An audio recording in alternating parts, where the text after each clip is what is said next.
মাওলা আলীর চেহারা ধ্যান করলে, মাওলা আলীর চেহারা কি? আলী কারামাল্লাহু ওয়াজহু।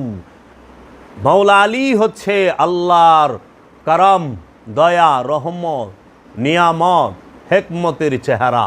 মাওলা আলীর চেহারা মুবারক কি হইল? আল্লাহ রব্বুল আলামিনের নূরের চেহারা, দয়ার চেহারা, রহমতের চেহারা, হেকমতের চেহারা, কারামতের চেহারা। এই চেহারার ধ্যান করলে তখন যায়া কলব আর নফস পবিত্র হবে।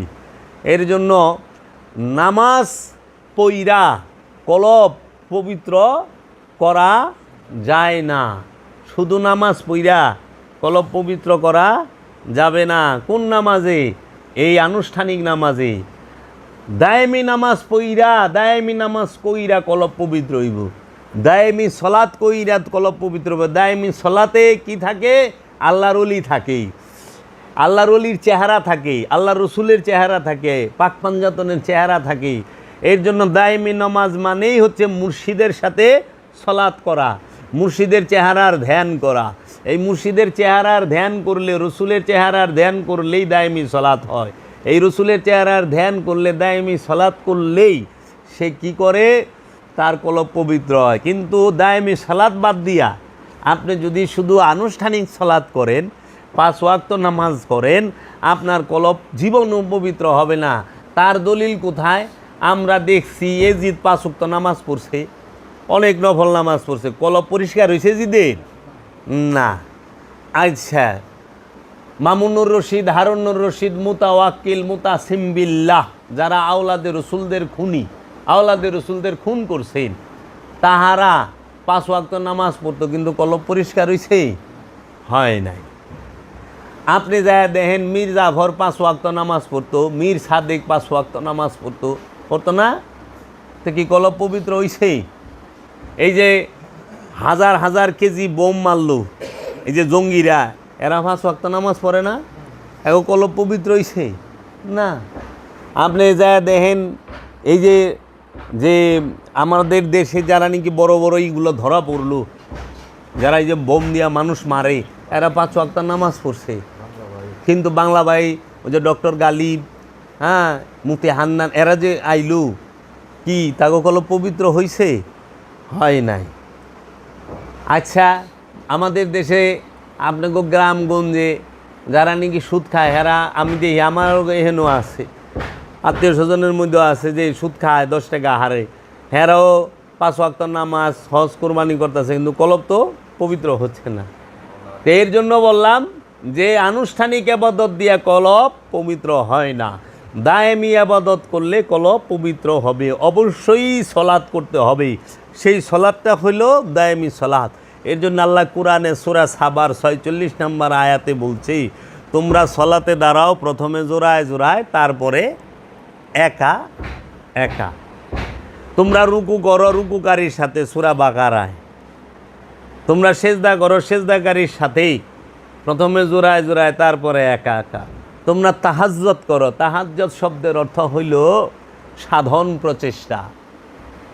মধ্যরাত পার হয়ে গেলেই তাহাজ্জুদ করে গভীর রাতে, মানে আরামের ঘুম হারাম কইরা আল্লাহ রব্বুল আলামিনের সাথে, আল্লাহর রসুল রাহমাতাল লিল আলামিনের সাথে সংযোগ যোগাযোগ প্রচেষ্টাকে একটু বেশি চেষ্টা করে যারা, তাদেরকেই বলা হয় সাধক, সাধন প্রচেষ্টা। যে তারা সব সময় নিজেকে রসুলের কাছেই সাত্তাছে, রসুলের কাছে সমর্পণ করতেছে। হে আমার রসুল, আমার ইচ্ছাটাকে আপনি জাকাত হিসাবে নিয়ে নেন, আমি আমার ইচ্ছাটাকে আপনার কাছে জাকাত দিতে চাই, আপনি দয়া করে কবুল করেন। আমার ইচ্ছাকেই আমি আপনার কাছে কুরবানি করতে চাই, আপনি দয়া করে আমার এই কুরবানি গ্রহণ করেন, কবুল করেন। তো এই কুরবানিটা যখন রসুলের কাছে করতে পারে তখন যায় কামিয়াব। এর জন্য আমরা পীর ধরি, কিসের জন্য?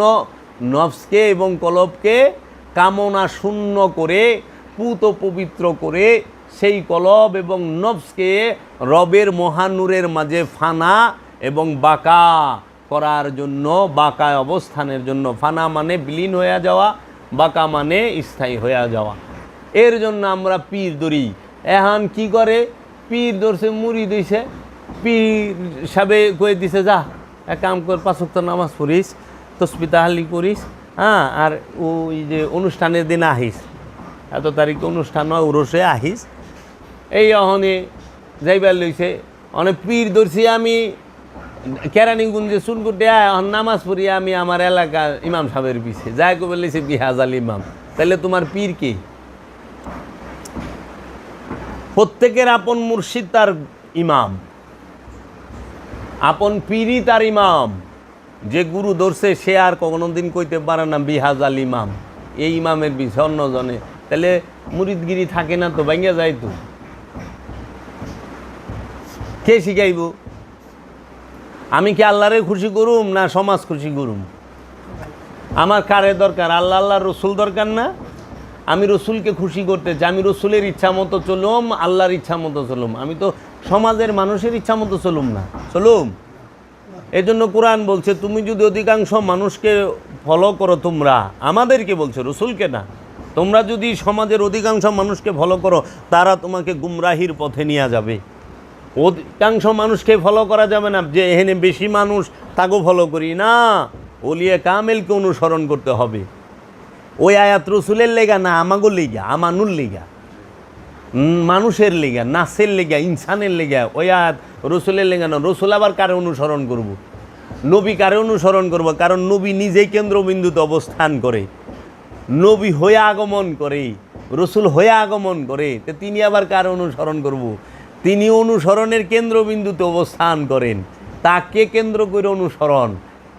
এর জন্য তুমি সমাজের অধিকাংশ মানুষ, এই যে পাড়া মহল্লার মানুষগুলো, আরে এই কিরি ব্যাপার, আমাকে কয় না, দেখি না, আওয়াজ না, ব্যাপার কি, এই তুই তো বালা লোক না, এই না সেই না, তা অনেক কী কই, আহি না কি রে? কারণ আল্লাহ কইছে যে সলাৎ করে হ্যাঁ পাপই করা পারে না, হ্যাঁ আল্লাহ পাপ থেকে বিরত রাখে। এটা আল্লাহ প্রতিশ্রুতি, ইন্না সলাতা তানহা আনিল ফাহশাই ওয়াল মুনকার।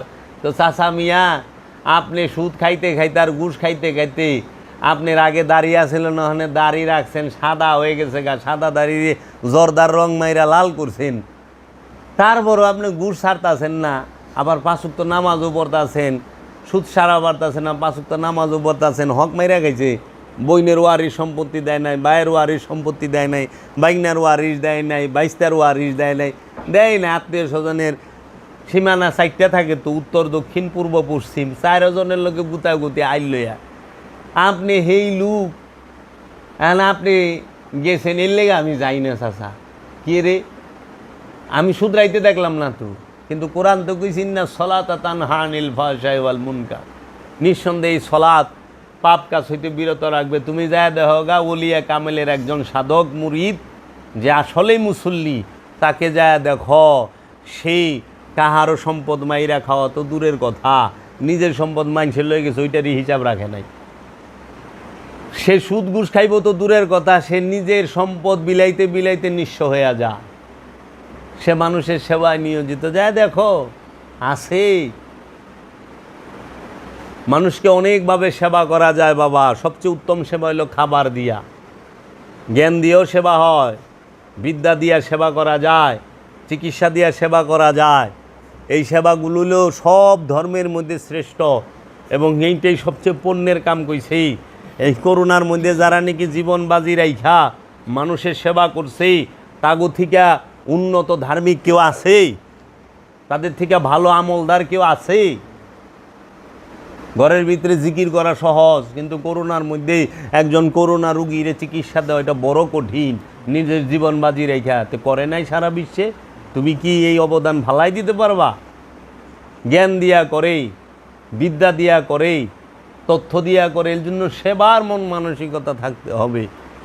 তো কাজেই পীর দড়ি গিয়ে রে এটাই বুঝে না, পীর দড়ি কলবরে পবিত্র করা, কলব কিটা বুঝে না, কলব বামদের নিচে, এটা হলো রূপর। এই তুই থাকা ভালো, আস্তে আস্তে সাধন ভোজনের একটা পর্যায়ে গেলে আপন গুরু কয়ে দিব কলব কি, পবিত্র হইছে না হয় নাই। এর লেগা পবিত্র কার ধ্যান করলে পবিত্র হইবেন? আল্লাহর চেহারা। শয়তানের চেহারার ধ্যান করলে পবিত্র হইবেন? যার মধ্যে কামনা আছে সে কি আল্লাহর চেহারা না শয়তানের চেহারা? আর যার মধ্যে রহমত আছে সে আল্লাহর চেহারা। এর জন্য কামনা বাসনা যুক্ত লোকের কাছে কেউ যদি মুরিদ হয়, সে তার ধ্যান করলে হ্যাঁ কামনা বাসনা যুক্তই থাকবে। কারণ ধ্যান করছেন যার, স্বভাব তো তারই হইব। ওখানে মাছ পানির মধ্যে সারাক্ষণ থাকে, পানি ছাড়া মাছ বাঁচতে পারে না, পারে? পানির থেকে উঠাইলে সে ছটপট করে মইরা যায়। মাছের জীবন পানি, তো মাছ পানিতে থাকতে থাকতে পানি আর মাছের মিলনে এমন একটা গন্ধ তৈরি হয় মাছের শরীর থেকে, পানির গন্ধ। তখন কি ওই মাছটা যে ধরে টাচ করে তার শরীরটা শুদ্ধ গন্ধ ছিটা যায়, ওই মাছটা যে বাজারে থাকে ওই এলাকা শুদ্ধ গন্ধ ছিটা যায়। মুর্শিদের মহব্বতটা থাকতে ওই পানি আর মাছের মতো এমনভাবে মিলা থাকবো, এমনভাবে দৌড়াইব বাবা যে গ্রাম গন্ধ ছুটে যাবো গা, মুর্শিদের গ্রাম ছুটে যাবো ওইটার মধ্যে, যে আমার মুর্শিদের গ্রান আমার মধ্যে আছে। পানি আর মাছের মতো, যার সাথে আপনি হাত দিবেন, এখন মাছ ধরে কেউ লোক হাত মিলাইছেন, হেরা তো গন্ধ হয়ে গেছে, আবার যায় যার লোক হাত মিলাইব, হেরা তো গন্ধ হয়ে গেছে। এর জন্য মহব্বতটা করতে হইব এইরকম, তুমি যার লগে থাকবা তার গ্যারান তোমার মধ্যে ছুটবই। এলে সুরের লগে থাকলে সুরের গ্যারান আইব শৈল দেয়, নেতার লগে থাকলে নেতার গ্যারান আইব শৈল দেয়া, কারবারের লগে থাকলে কারবারের গ্যারান আইব শৈল দিয়া। হ্যাঁ, অলিল থাকা মানে বইয়া থাকলে না, অনুসরণ করলে। নেতা যেভাবে হাঁটে ওইভাবে হাঁটবা, নেতা যেভাবে বক্তব্য দেয় ওইভাবে দিবা, নেতা যেভাবে নেতাগিরি করে ওইভাবে করবা, মানে অনুসরণ করলাই। যে যারে অনুসরণ করবো, সুরের অনুসরণ করলে সুর হইবা, ডাকাইতের অনুসরণ করলে ডাকাইত হইবা, মৌলবীর অনুসরণ করলে মৌলবী হইবা, ওহাবির অনুসরণ করলে ওহাবি হইবা, সালাফির অনুসরণ করলে সালাফি হইবা, সুন্নির অনুসরণ করলে সুন্নি হইবা, অলির অনুসরণ করলে অলি হইবা। আর তুমি কি সুন্নি হইবা না অলি হইবা? তুমি কি সুন্নি হইতে চাও না অলি হইতে চাও? তুমি কি সালাফি হইতে চাও না অলি হইতে চাও? মানে সালাফিরা কেউই অলি হইবার চায় না, সালাফি হইবার চায়। সুন্নিরা অলি হইবার চায় না, সুন্নি হইবার চায়। আমার তো সুন্নি উদ্দেশ্য না, আমার উদ্দেশ্য এবং লক্ষ্য হইল কামালিয়াত অর্জন করা। কামেল, কামেল বাংলা শব্দ হইল পরিপূর্ণ। কুল্লু জাহেজ মানে সমস্ত কিছু সঠিক হইছে, কুল্লু কামেল সমস্ত কিছু পরিপূর্ণ, কোনো অপূর্ণতা যার মধ্যে নাই সে হইল কামেল, কোনো প্রকার অপূর্ণতা নাই। অনেকের আছে অনেক রিপু নাই কিন্তু একটু লোভ আছে, তাহলে কামেল না, মানে একটু আছে অন্য সব ভালো। অনেকের আছে অনেক কিছু সব নাই কিন্তু একটু অহংকার আছে, মানে পরিপূর্ণ। তাহলে আমরা এই বিষয়গুলো পীর কি এর দৌড়মেন্ট হলো মূল, আমাকে দরকার এইটা, এই আলোচনা। আচ্ছা, আমরা যারা পীর ধরছি, পীর ধৈরা কী করুম এটাও আমাকে জানার বিষয়। পীর ধরছি আমাকে কর্ম শেষ না, কর্ম আরও বাইরে গেছে। অনেক গুরুর অনুসরণ করতে হইব, গুরুর বাড়িতে যাইতে হইব, গুরুর সহবতে থাকতে হইব, গুরুর খেজমত করতে হইব, সেটা আর্থিক হোক, মানসিক হোক, শারীরিক হোক, কর্মের দ্বারা হোক, জ্ঞানের দ্বারা হোক, বুদ্ধির দ্বারা হোক, যেভাবেই হোক গুরু সেবা, গুরুর বাড়ির যে মুসাফির আইব তাকে সেবায় থাকতে হবে। এর মধ্যে আমার তিনটা জিনিস মূল থাকবো, আদব, ভক্তি, মহব্বত। এই বিষয়টা আদব আর ভক্তি থেকে মহব্বতের জন্ম হয়ে যাব। মানে আদব নাই, ভক্তি নাই, তাহলে মহব্বত আসবে না। আর মহব্বতের অপর নাম ইমান, আমলের অপর নাম ইমান না। আমলের অপর নাম যদি ইমান হইতো তাহলে আজাজিল সবচেয়ে বড় ইমানদার থাকতো, তাই না? মহব্বতের অপর নাম ইমান। যার রসুলের প্রতি যে যত বেশি মহব্বত, তার ইমান তত বেশি গভীর। আর যে মহব্বত করে রসুলরে এবং রবকে এবং অলিদেরকে, তারা কোনো দিনও জাহান্নামে যাইব না। আর যারা মহব্বত করে না অলিদেরকে, রসুলকে, রবকে, কিন্তু প্রচুর আমল করে, গ্যারান্টি সহ জাহান্নামে যাইব। আমল দিয়া জান্নাতও পাইবেন না, আমল দিয়া মুক্তিও পাইবেন না, মোহব্বত দিয়া জান্নাতও পাইবেন, মুক্তিও পাইবেন। এর জন্য মোহব্বতের সাথে আমল করতে হবে। নামাজে খারাইছি, নামাজ কোনো ডিউটি না, সলাৎ কোনো ডিউটি নয়। হ্যাঁ, সলাৎ হচ্ছে মোহব্বত। সলাৎ কি? মোহব্বত। সলাতের অপর নামই হলো মোহব্বত। সলাতের অপর নামই মোহব্বত। এর জন্য সলাৎ অর্থ সংযোগ, যোগাযোগ, প্রচেষ্টা। সলাৎ শব্দের অর্থ কুমর ডোলায়া নাচা। সলাৎ শব্দের অর্থ একটি বেদকে দুই মাথা একত্রিত করা। সলাৎ শব্দের অর্থ লাফায়া জিকির করা। এইরকম অনেক অর্থ আছে সলাতের। তো কাজেই সলাতের অপর নামে মোহব্বত। মোহব্বত যেহেনে নাই, উঠা বসায় আর এই নত হওয়ায় কোনো ফায়দা আসবে না, কোনো ফায়দা আসবে না। চেহারা দুই প্রকার, একটা নফসের চেহারা, একটা দেহের চেহারা। সলাতের চিহ্ন ফুইটা ওঠে নফসের চেহারায়, নফসের মধ্যে, এই দেহের মধ্যে না, দেহের চেহারায় না। অনেক দেহের চেহারায় কপাল কালা করে ঘুরলে কাম হইব না, ওটা ফাঙ্গাস, তাই না ভাই? আপনারা একটা আলোচনা করছিলেন। আমার এই ভাই হাফেজ মাওলানা এবং ঢাকা ইউনিভার্সিটি থেকে মাস্টার্স করা কমপ্লিট, ভালো তার এই আছে যে কোরআন হাদিস এবং আপনার সম্পর্কে, সুফিবাদ সম্পর্কে খুব ভালো তার চর্চা আছে এবং এই পথেও চলাফেরা আছে। তো তাহলে তারা পড়াশোনা করছে, আমরা মাদ্রাসায় পড়ছি, আমরা কি দেখি নাই যে কোন জিনিসটার মধ্যে মুতমাইন হওয়া যায়? আমাদের মূল উদ্দেশ্য নফসকে মুতমাইন করা। দেহ চুপ করে বয়ে থাকে, মন চুপ করে বয়ে রয়েছে, মন দৌড় পারে না। তো সলাতের মূল উদ্দেশ্য মনকে স্থির করা। মন যে তুই স্থির না হইব, তুই সলাত হবে না। লা সলাতা ইল্লা হুজরি বিকাল, হুজরি কলব, হুজুরি কলব দিয়া সলাত করতে হইব। মানে হুজুরি কলব কোনটা রে বাপ? আর এই হুজুরি কলবটা কইরাই দিব আপন মুর্শিদে। দয়াল পীরে রে দয়াল কয় কি রে? কি দয়াল করছে? ব্যান চালায় খায়, পীর ধরছে। ও তো 10 তলা বাড়ির মালিক হয় নাই, কিন্তু পীরে রে যায় কইতেছে দলি দয়াল। কি কারণ? কারণ একটাই, দয়াল দয়া করে হইল নফসটা শান্ত হয়। ব্যান চালায় খাক, 10 তলা বাড়ি না থাক, কিন্তু ওর নফস শান্ত হয়ে গেছে, ওর কলব পবিত্র হয়ে গেছে।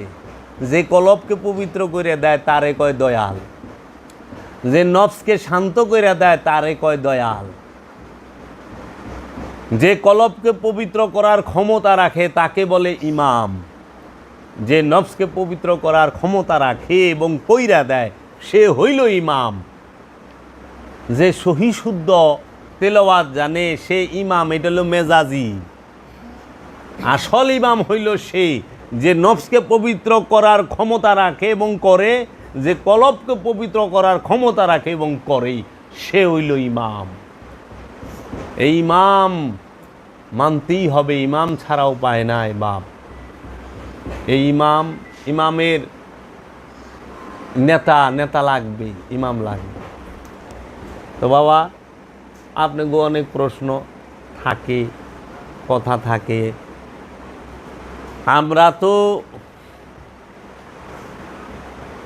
কিছু করতে পারলাম না। আমরা বাবা জাহাঙ্গীরে পাইছি, কিন্তু আমরা বাবা জাহাঙ্গীরের মোহব্বত করা পারিনি। হ্যাঁ,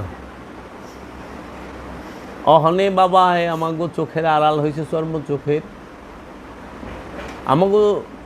আমার চোখের সামনে বাবা জাহাঙ্গীর আছে, থাকি, কিন্তু আমি গেলে যেই আমার বাবা আমার একটা ডাক দিত, আমরা মুরিদ ভাই যেই যাক, আমার বাবা যে একটা ডাক দিত, আইস বাবা, আইস। কোন সময় আইস বাবা? এই যে ওখানে আইস। পিঠের মধ্যে একটা বুলালি দিত। হ্যাঁ, ওই জিনিসটা খুব অভাব ফিল করি বা এই জন্য সবসময় দয়ালের জন্য চোখে জল থাকে আমার। দয়াল, আমরা তোমারে বুঝতে পারলাম না, আর যখন বিন্দু মাত্র হোশ আইছে তখন তুমি আমাদের থেকেই পর্দা নিছ। আশিকের হৃদয়ে মাসুক জিন্দা, আমি আছি আল্লাহ আছে, আমি নাই আমার কাছে আল্লাহ নাই, তোমারও কাছে আছে, সবার কাছে আছে। আমি নাই, আমি এখন মরে গেলেই আমি তার আল্লাহকে ডাকতে পারুম না। পারুম?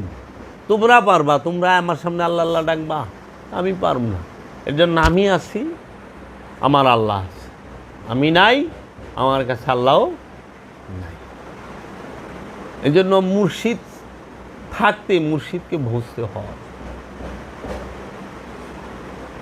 এই জীবনটা অনেক দুর্লভ জীবন, আমরা মুর্শিদ হারাই। আমার মুর্শিদ আমারে যে দয়া করছে, যে মহব্বত আদর ভালোবাসা দিছে, আমি এই আদর ভালোবাসা কোথাও যায় আর পাবো কি না এটার গ্যারান্টি নাই, পাবো না। তাহলে মুর্শিদ দয়াময়। প্রেমের বাজারে ইউসুফ তার রূপ বিক্রি করতে গেছিল, মানে ইউসুফের রূপ কেনার মতো খরিদ্দার কেউ ছিল না জুলাইখা ছাড়া। ইউসুফের রূপের মূল্য একমাত্র জানে জুলেখা। জুলাইখা ছাড়া ইউসুফের রূপের মূল্য আর কেউ জানে না। মজনুর প্রেমের ঢেউ, সেইটা অনুভব একমাত্র লাইলি করতে পারে। লাইলি ছাড়া মজনুর প্রেমের ঢেউ কেউ অনুভব করতে পারে না। অন্ধের রাজ্যে আয়না বিক্রি করা এটা বোকার কাজ। প্রেমিক থাকলে প্রেমের কথা কোন যায়, ভাবুক থাকলে ভাবের কথা কোন যায়। চাতক থাকলেই তো কাজে বাবা গো কার কাছে কইবেন হৃদয়ের ভাব, মুর্শিদের ভাব। ওখানে পাথরের কাছে যায় যদি আপনি পাথর চাটেন, পাথর কোনো দিন আপনার পিপাসা মিটাই পারবো? পিপাসা লাগছে, চাটবার লইছেন যা পাথর, এখন তো পাথর দিয়ে লয়ে গেছে গা। পিপাসিত মানুষ, ভক্ত পিপাসিত, কিন্তু যায় পাথরের গুরু মনে কইরা চাটবার লইছে যে মনে পিপাসা মিটবে। পিপাসা তো মিটে না। আরও জিব্বায় যে একটু পানি আসিল ওয়াও পাথরে চাইচা খায়া লাইছে, পিপাসা আরও বাইরে গেছে, হতাশাও বাইরে গেছে। এর জন্য পিপাসা মিটাইতে গেলে জলের কাছে যাইতে হবে, বিশুদ্ধ জল, বিশুদ্ধ পানি পান করতে হবে। পানি ছাড়া পিপাসা মিটে না, খালি গ্লাস পিপাসা মিটায় না। কোরআন বলছে ইন্না আউয়ালাল বাইত হুদিয়া লিন্নাস, নিশ্চয়ই এই ঘর হচ্ছে সবচেয়ে পুরাতন আদি ঘর, মানব জাতির জন্য হেদায়েত। হুদিয়া লিন্নাস, নাস ইনসান কয় নাই, হুদিয়া লিন্নাস মানব জাতির হেদায়েত। মিনাল বাক্কা, এই বাক্কা হইল সবচেয়ে পুরানা ঘর আল্লাহর তৈরি, মানব জাতির জন্য ঘর হেদায়েত। ওখানে আমরা ওইটারে বলি যে আল্লাহর ঘর কাবা, মক্কা। মক্কা শরীফ থেকে তো যে মক্কার খাদেম হ্যাঁ তো হেদায়েত পায় নাই। খাদেমুল হারামাইন বাদশারা, প্রতিটা বাদশাই তো খাদেমুল হারামাইন, এরা দিয়ে লক্ষ লক্ষ মানুষ হত্যা করছে নির্বিচারে। মামুনুর রশিদ খাদেমুল হারামাইন ছিল না? হারুনুর রশিদরা ছিল না?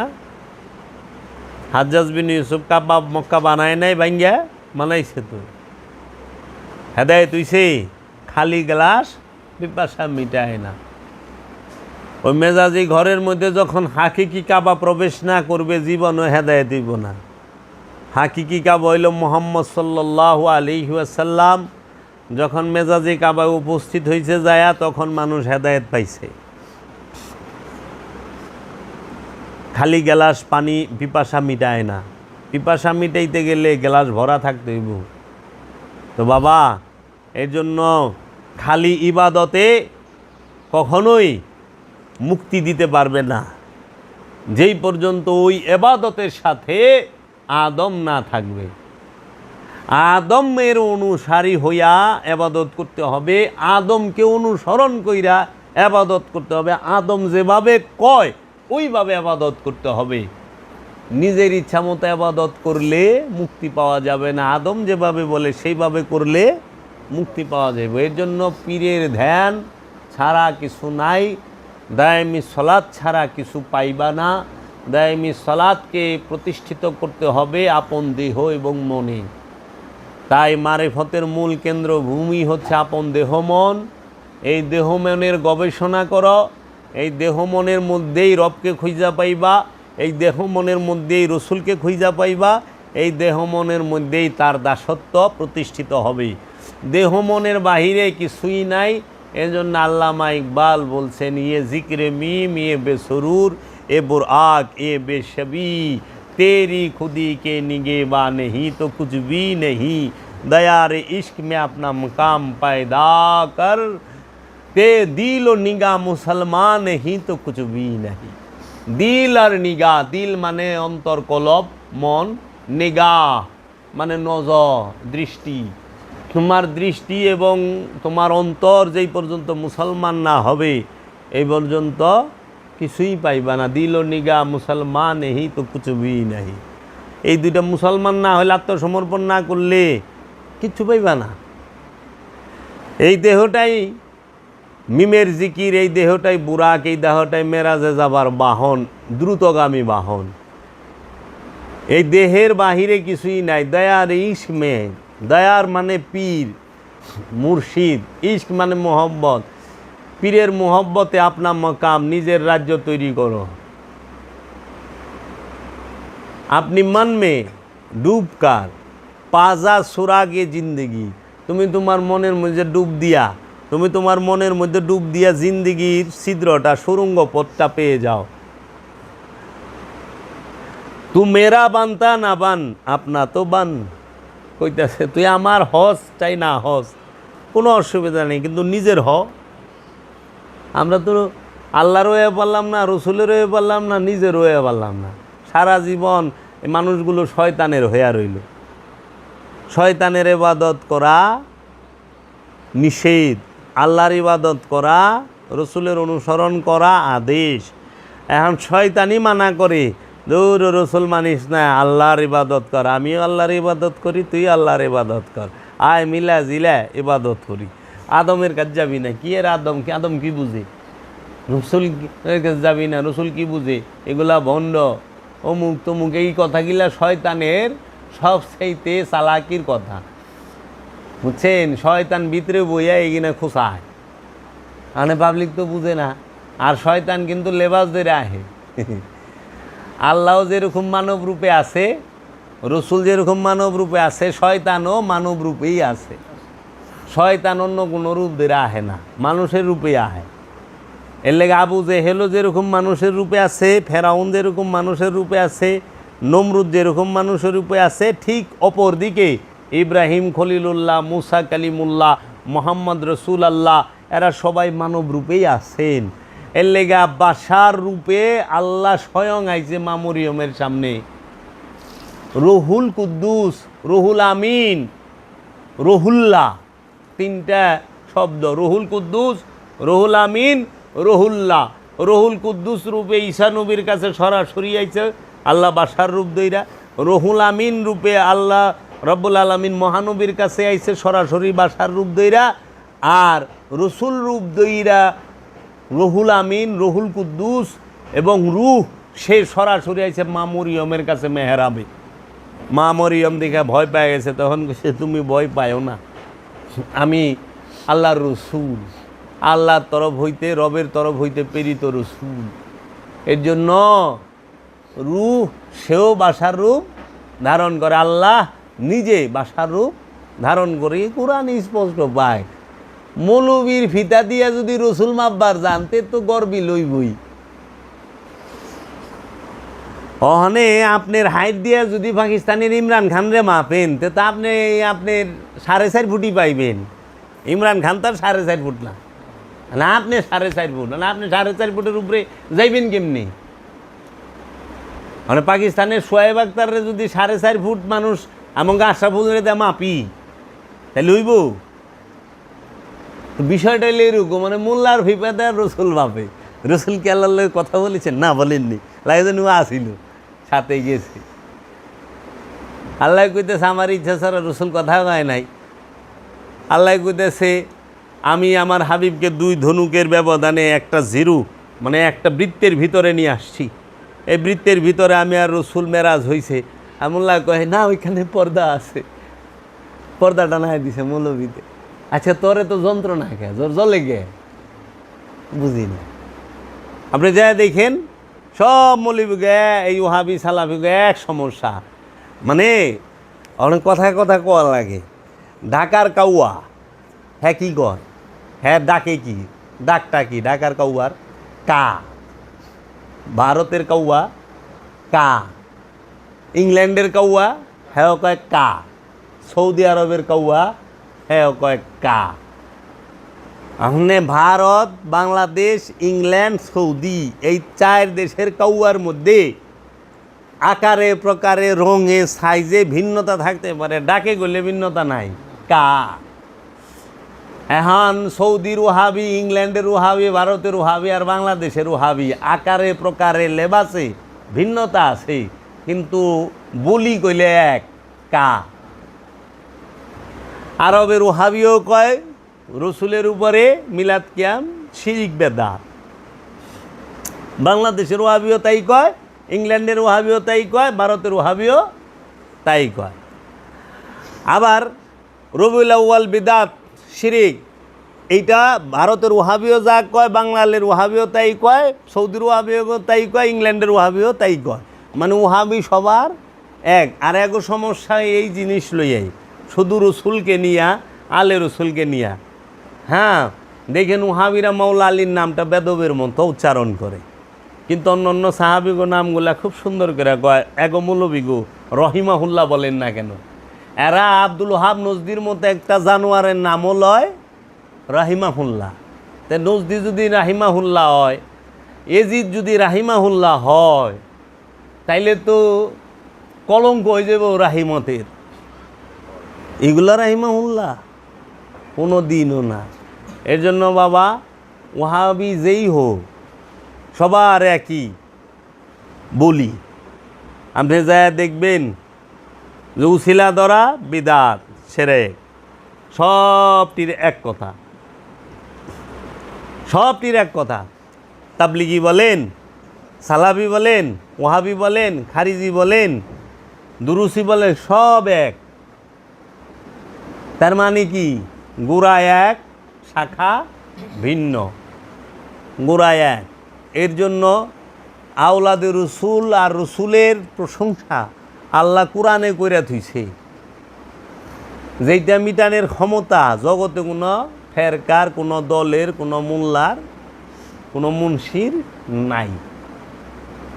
কোরআন রে তার বাদ দেওয়া পারবো না। এই ইন্নাল্লাহ ওয়া মালাইকাতাহু ইউসাল্লুনা আলান নবী, এটা পড়তেই বগো। ইন্না আতাইনাকাল কাউসার, এটা পড়তেই হইব। ইয়া আইয়ুহাল মুজাম্মিল পড়তেই হবে, ইয়া আইয়ুহাল মুদাসসির পড়তেই হবে, আলিফ লাম মিম যালিকাল কিতাব হুদাল লিল মুত্তাকিন পড়তেই হবে, তহা আইন সিন পড়তেই হবে। উপায় নাই, পড়ো দুরূদ পড়ো, উপায় নাই। আল্লাহ পড়ায় ছেড়ে দিব। রাদিয়াল্লাহু ওয়া রাদুয়ান, রাদিয়াল্লাহু তাআলা আনহু ওয়া রাদুয়ান। আল্লাহ কোরআন এই কইয়া থিয়া দিছে, আল্লাহ তাদের প্রতি খুশি, তারাও আল্লাহর প্রতি খুশি। এইটা মবিয়া রেজিদের বেলায় খাটে না। এটা মাওলা আলীর বেলায় খাটে, এটা মাওলা হাসান হুসাইনের বেলায় খাটে, সালমান ফার্সির বেলায় খাটে, হজরত আবু যর গিফারির বেলায় খাটে, হজরত জাবেরের বেলায় খাটে, হজরত আব্দুর রহমান ইবনে আউফের বেলায় খাটে, এইরকম জলিলুল কদর সাহাবায়ে কেরামদের বেলায় খাটে। রাজা বাদশাহর বেলায় এটা খাটে না। আর সুলতানু জিল্লুল্লাহ, এই বাদশারা হইল আল্লাহর ছায়া, হইতে পারে কোনো দিন? এই উমাইয়া আব্বাসিয়া রাজারা সবাই রসুলের বংশরে কুবায়া কাটছে, বিষ দিয়া মারছে, বিষ খাওয়ায়া মারছে। যারা রসুলের বংশরে মাওলা হাসান হুসাইনের আওলাদ রে, মাওলা আলীর আওলাদ গো বিষ খাওয়ায়া মারে আর কুবায়া কাটে, এরা বলে আল্লাহর ছায়া। সুলতানু জিল্লুল্লাহ খুতবায় পড়ে, দেখেন। খুতবার বাংলা তো আমরা বুঝি না, বাংলা বুঝলেছেন কাম হইতু। বাদশারা বলে আল্লাহর ছায়া, বাদশারা আল্লাহর ছায়া, ওখানে বাদশাহ উপরে দিয়ে আমেরিকার ছায়া আছে।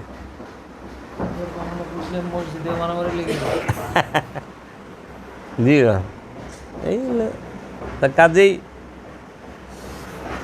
আমাদের দরবারগুলো এখন মোল্লাতন্ত্র দিয়ে ভরে গেছে। মৌলবী জিনিসটা খুব ভয়ানক জিনিস, যেহেনে যাইব পছন্দ রায় দিব, কারণ সে যেটা শিখছে সেইটাই। এই এক মৌলবী ওয়াজ করতেছে আল্লাহ রসুল 40 বছরে নবুয়ত পাইছে, এই নবুয়ত পাওয়ার পরে যাহা কিছু আসছে সেগুলো মানা যাবে, আর 40 বছরের আগে যা করছে এইগুলা কোনো কিছু মানা যাবে না, অনুসরণ করা যাবে না। এই মুস্তাকুন নবী নামের এক দেওবন্দি ওহাবির ওয়াজ শুনলাম, এই যে আহম্মকুল্লাহ, ওটা আহম্মদুল্লাহ, আহম্মকুল্লাহ আল্লাহর তৈরি আহম্মক, ওইটা আল্লাহর আহম্মক, ওই আহম্মকুল্লাহ কি এর আহম্মদুল্লাহ, তাহলে কি এর মধ্যে কি কোন? তো রসুল 40 বছরে নবুয়ত পাইছে,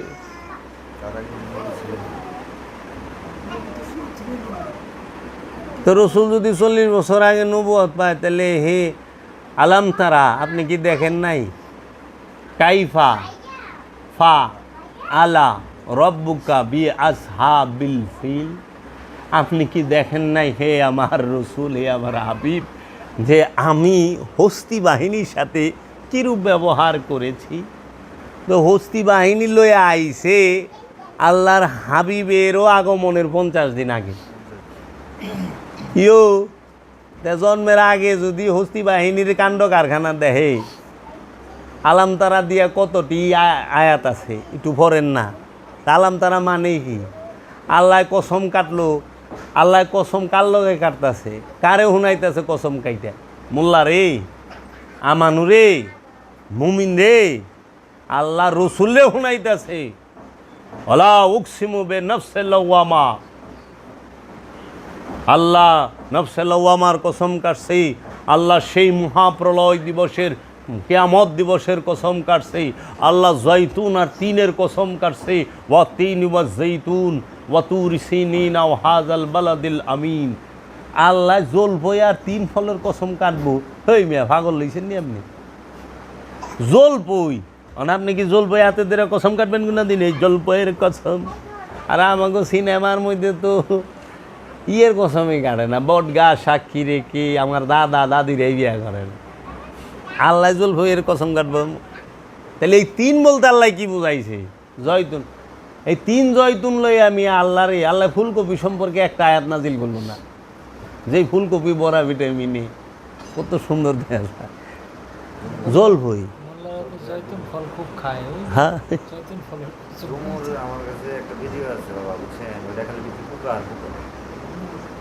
হ্যাঁ,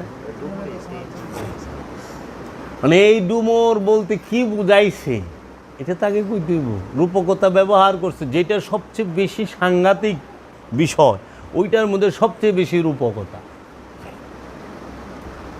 সবচেয়ে বেশি রূপকতা। যে যারে বেশি ভালোবাসে সে তারে বকে বেশি। সবচেয়ে বেশি আপন মানুষটার কাম করণ লাগে বেশি, কারণ আপন মানুষ ছাড়া দায়িত্ব সবাই সবারে দিতে পারে না। এর লেগা আল্লাহর সবচেয়ে আপন কে? আল্লাহর হাবিব। এর লেগা আল্লাহর হাবিবের ত্যাগ বেশি করণ লাগছে, কষ্ট বেশি করার লাগছে, নির্যাতন বেশি সহন লাগছে, কারণ সবচেয়ে বেশি নিকটে। কারণ আল্লাহর বান্দারেও তরানের লেগে রসুলের বংশরে কোরবানি করণ লাগবে, হয় না। কারণ আল্লাহ রসুলের বান্দা কান্ডারি বানায় দিছে, মানে তুমি কেমনে পার করবা তোমার বিষয়। এর লেগে দেওয়া নেওয়া সব জায়গায় আস। কি কারণে শাহাদাত করব, কি দরকার আছে? তো কাজেই মানুষরে বিভ্রান্তি করে রাখছে মানুষই। কই যাইবেন, আমরা তো অনেক দিশাহারা।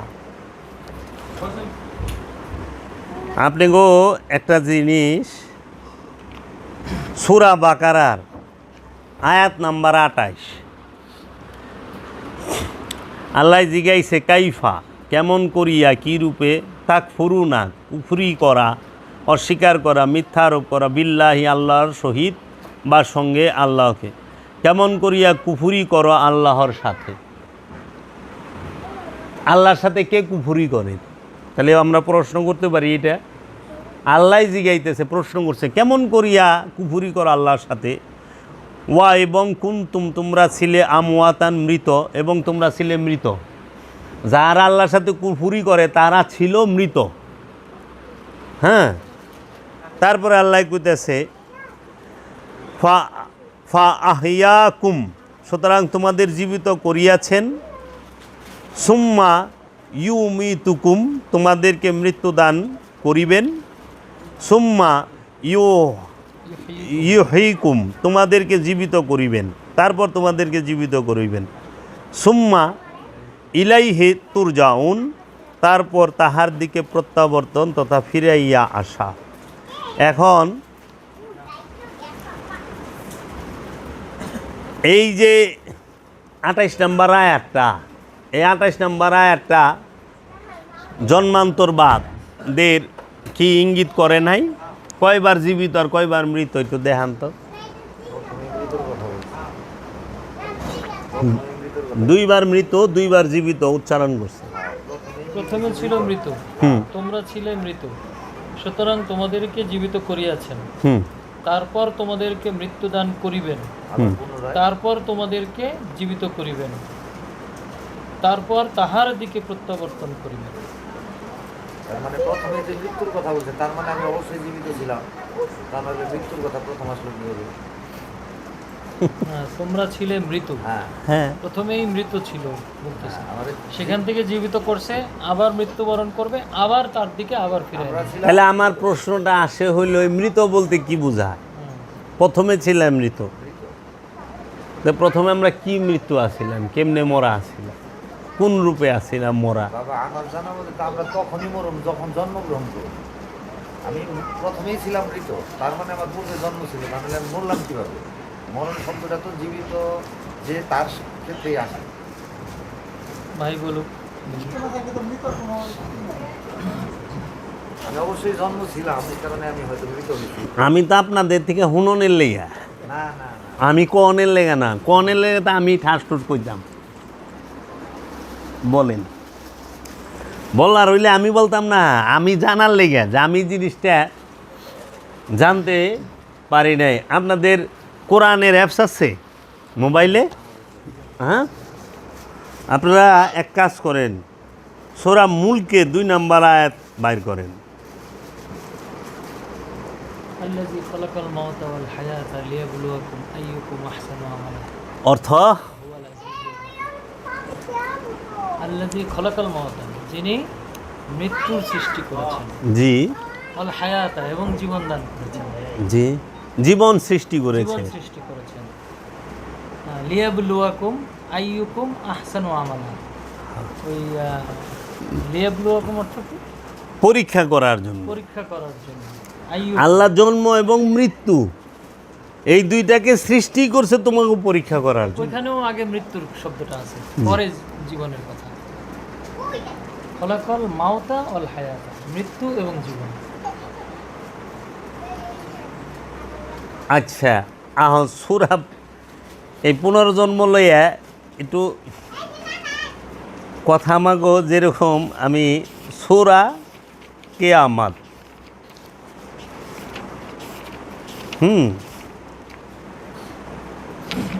লা উকসিমু বিয়াউমিল কিয়ামা জি, ওয়া লা উকসিমু বিন-নাফসিল লাওয়ামা। এই জায়গায় প্রথম মৃত্যু কথা।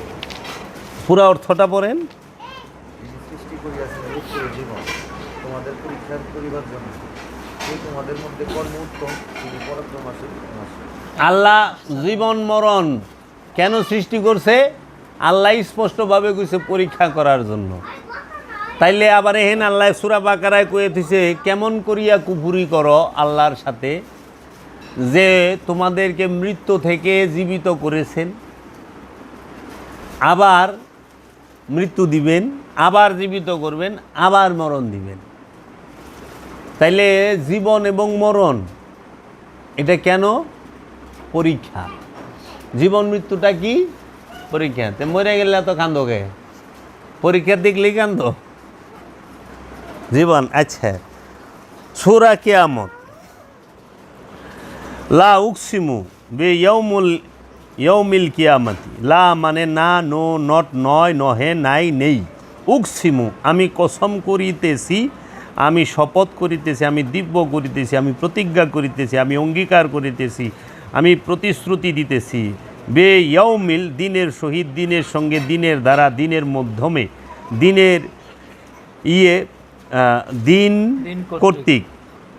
Youth the day, by the day, in the day, at the day, on the day, for the day. কিয়ামতি কিয়ামত, মহাপ্রলয়, পুনরুত্থান, resurrection, to rise from the death, to ascend. কিয়ামত শব্দের অর্থ কি? কিয়ামতের বাংলা অর্থ কি? মহাপ্রলয় এবং পুনর্জন্ম। মহাপ্রলয়ও বলা হয়, পুনরুত্থানও বলা হয়। রিজারেকশন বলে ইংরেজিতে to rise from the death, to rise from the death, to ascend ইংরেজিতে বলে। তাইলে মুসলমানের কি হইব? কিয়ামত হইব। মহাপ্রলয় হবে না। পুনরুত্থান হবে না। পুনর্জন্ম হবে না। মুসলমানের কি হইব? কিয়ামত। হিন্দুর আবার কিয়ামত হইব না, হিন্দুর হইব পুনর্জন্ম, জন্মান্তরবাদ হইব। কি একটা মুসিবত না! যার যার ভাষা লয়ে হ্যাঁ কারে জিনিস তো একই রে বাপ। লাউই কদু, কদুই লাউ, তাই না? খেজুর ই তামর, তামরি খেজুর তো সৌদিয়ানরাও চিনে না। হাজা খেজুর না, হাজা তামার, তামার গেলে চিনব যে হ্যাঁ এটা খেজুর। খেজুরের বাংলা কি আমিও জানি না। খেজুরি তো বাংলা না। না, উর্দুতে খাজুর কয়। আসমান সে গিরে খাজুর পে লটকে। ইংরেজিতে মনে হয় পাম। হ্যাঁ, বাদ। তাহলে কোন? আমরা তো অর্ধেক জিনিস, যেরকম জল, ময়া, পানি, ওয়াটার, তান্নি, মিজু। তাহলে এই যে বিষয়গুলো, তো কিয়ামত মানলেন, আল্লাহ কিয়ামত দিবসের কসম খাইছে, আল্লাহ নফসে লাওয়ামার কসম খাইছে, দুইটাই। তাহলে কিয়ামতটা কার হবে? কিয়ামতটা হবে নফসের। আর আল্লাহ কিয়ামতেরও কসম খাইছে, আবার নফসে লাওয়ামারও কসম খাইছে। বড় রহস্যের বিষয়, অসাংঘাতিক রহস্য। কি অসাধারণ বিষয় খোদা!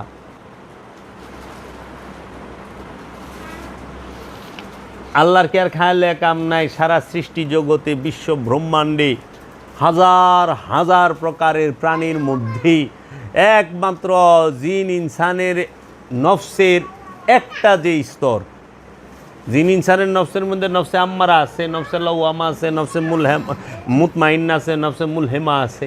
কিন্তু নফসে মুতমাইন্নার কসমও খায় নাই, নফসে আম্মারার কসমও খায় নাই। কসমটা খাইছে নফসে লাওয়ামা। কিন্তু সবচেয়ে মজার বিষয় হলো নফসে লাওয়ামা অন্য কোনো নফসের মধ্যেই নাই। দুয়ে দুয়ে চায়। সারা সৃষ্টি জগতে কোনো প্রাণীর মধ্যে নফসে লওয়ামা নাই, শুধু মানুষ আর জিন ছাড়া।